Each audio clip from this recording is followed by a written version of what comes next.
What's up, minions? Lex DeVille here. In this video, we're going to talk about two things that are blocking a lot of you from getting responses to your proposals, responses on Upwork.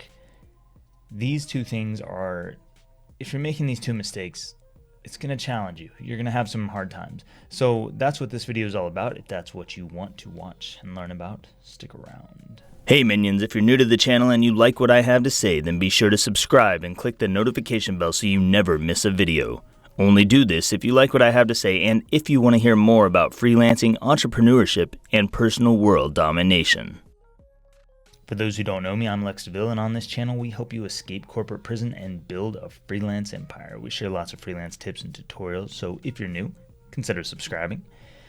You will get some awesome tips around here. In our most recent video, we did a review for the Lunar Mat, a foot massager for freelancers, for self-employed people, for people who are using standing desks, and I've actually had some more time to test that thing out. You can see the video up there if you want to see my full initial review. After testing it out some more, I'm liking it. It's a pretty good product, and it has been really helpful for my feet, at least for making them a little bit more relaxed, maybe increasing some of the blood flow. I mean, I don't really have a good way to test the claims other than just putting my feet on them, and it feels good on my feet. So I like messing around with it. Now, this video is about two things that are holding you back in your freelance proposals.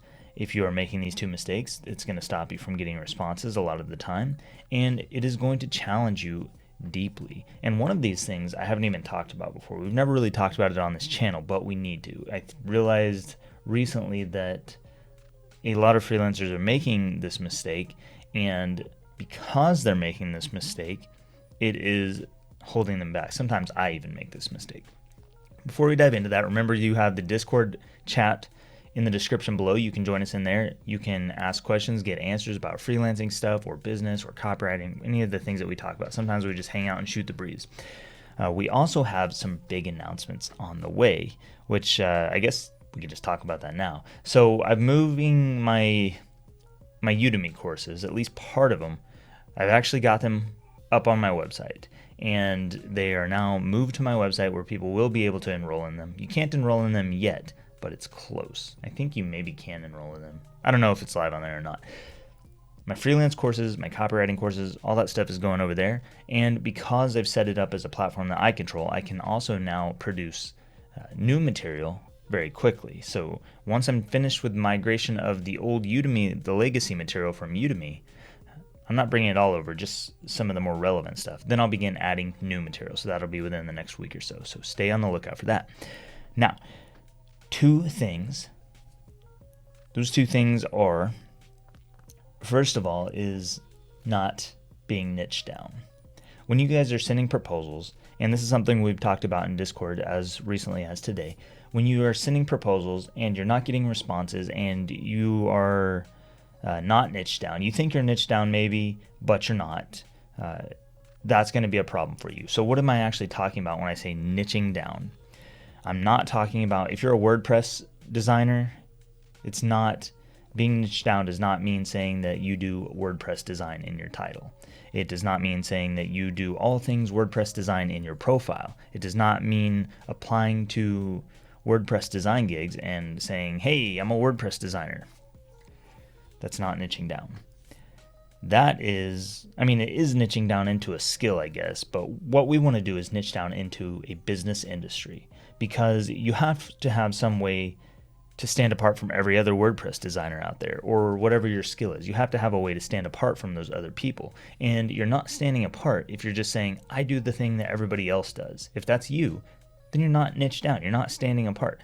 The way you get attention from clients is by specializing in some industry. So for instance, I could specialize in WordPress design for banks, or WordPress design for steel manufacturers, or WordPress design for restaurants. Now those are niches. Those are industries. They have sub niches within the industry. You know, we can get it all caught up in the terminology. It doesn't matter. Just specialize in a business sector, whether that is real estate, whether that is coaching and consulting, maybe it is enterprise businesses. I don't know what that spaces for you.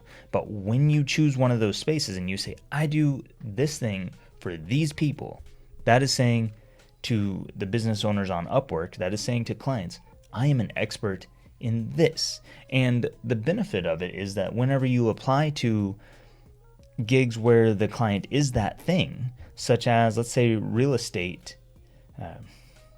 web design for real estate.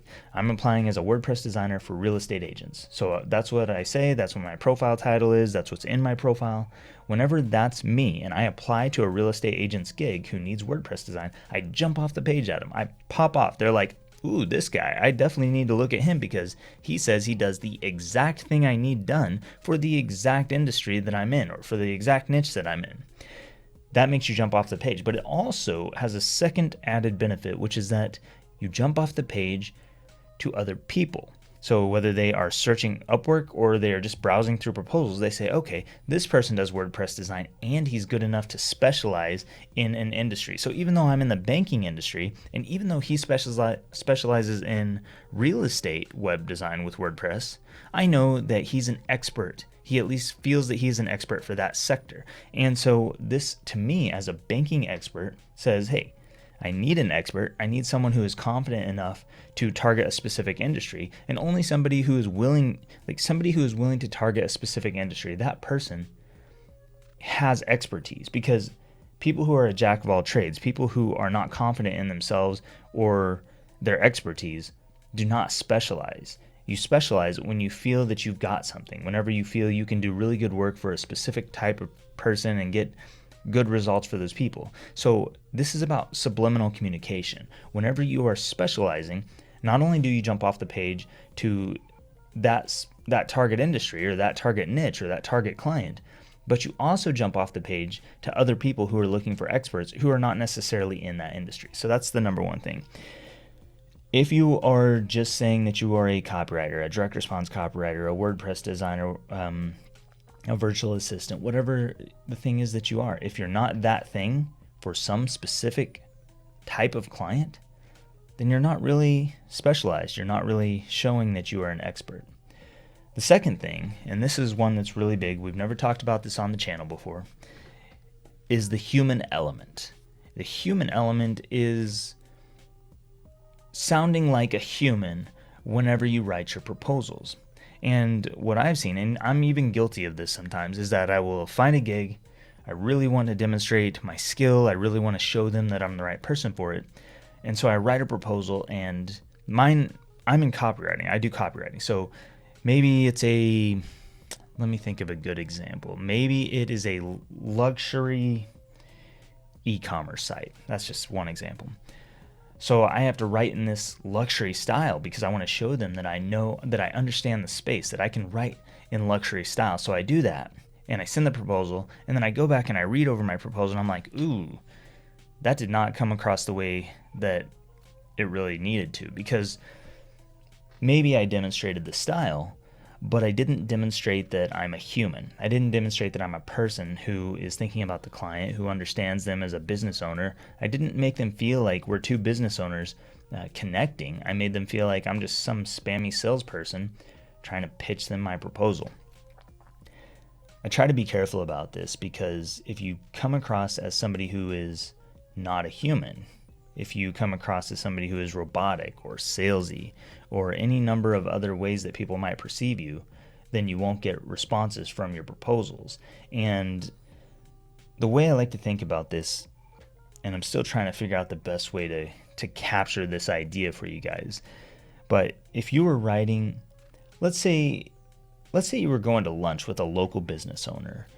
Maybe they're a restaurant owner, maybe they run some small car washing business. I don't know what business they are. They're a successful business owner, and you just want to have lunch with them. Not to talk about copywriting, not to talk about your services, whatever those are. You just are going to have lunch with this business person, and it's your first time meeting, and so you show up together at a restaurant to have lunch together, and when you sit down together, you don't go into a sales pitch of any kind. Even if you did want to sell this person your services, you wouldn't just dive in with your sales pitch. You wouldn't just say, hey, I'm a copywriter, and do you need some copywriting?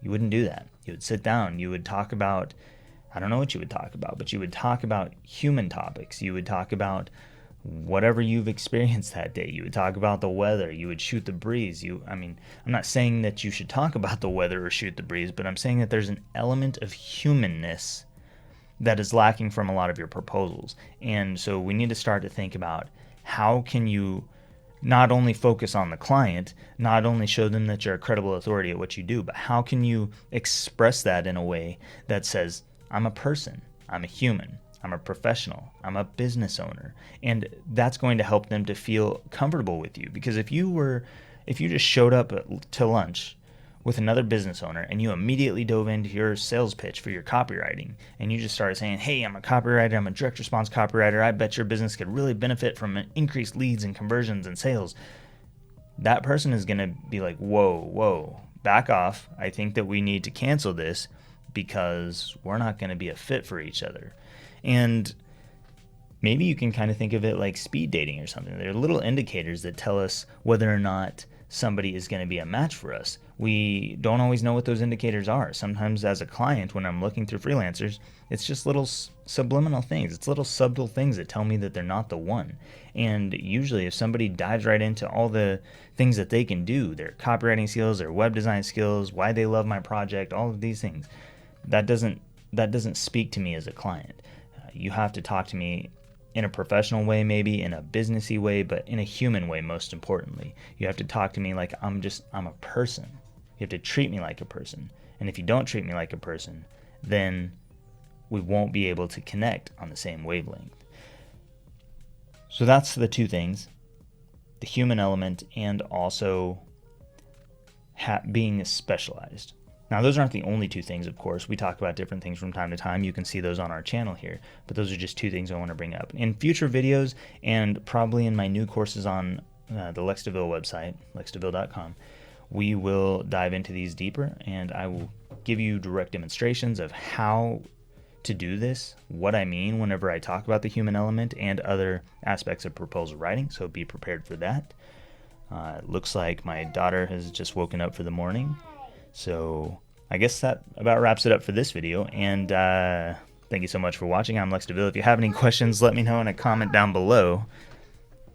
I'll see you next time. The light is too bright. It's too bright. Well, I'll turn it down here in a second.